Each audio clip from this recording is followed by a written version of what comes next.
என்னுடைய முல்லைவாடி இளைச்சங்க நிர்வாகிகள் அனைவரும் என்னுடைய அன்பு ஆர்வம் என்னுடைய நன்றி தெரிவிக்கும். இந்த நேரத்தில் பெற்றோர்களுக்கும் மாணவ மாணவிகளுக்கும் சொல்லிக் கொள்ள இருக்கிறேன்.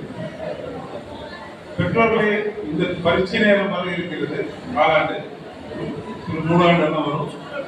அன்போடு உங்களோட மகனிடம் அன்போடு பேசுது, பிரச்சனை எல்லாம் பேசி அரசு எல்லாம் அவருடைய மன உளைச்சலும் தீர்ந்துடும், உங்களை பிரச்சனை தீர்ந்துடும், நல்லா படிப்பார்கள். இது நான் அனுபவத்தில் கண்டது. அதே போல் மாணவ மாணவியர்களுக்கு நீங்கள் இஷ்டப்பட்டு படித்தால், கஷ்டப்பட்டு படித்தால் பின்னாடி இஷ்டப்பட்ட வாழ்க்கை வரும்.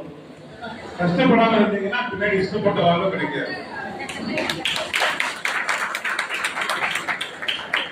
நீங்க 10ஆம் வகுப்பு 12ஆம் வகுப்பு முடித்த பிறகு படிக்கணும்னு நினைச்சா கூட வாய்ப்பு கிடைக்காது. நீங்க என்ன 12ஆம் வகுப்புல படிக்கிறீங்களோ அதுதான் உங்க வாழ்க்கையினுடைய கடைசி அடித்தளம். அதன் பிறகு டிகிரியில என்ன கிடைக்குதோ அதுதான். ஆனால் அடித்தளம் அமைப்பது 12ஆம் வகுப்பு 10ஆம் வகுப்பு. அதனால் விளையாடும் நேரத்தில் விளையாடுங்கள், படிக்கிற நேரத்தில் படியுங்கள், நன்றாக பெற்றோர்கள் உரையாடுங்கள், விளையாடுங்கள், மனச்சுமை இல்லாமல் நன்றாக படித்து பல்லாண்டு வாழ வேண்டி இந்த விழாவுக்கு ஏற்பாடு செய்த அனைவரும் நன்றி தெரிவிக்கிறேன்.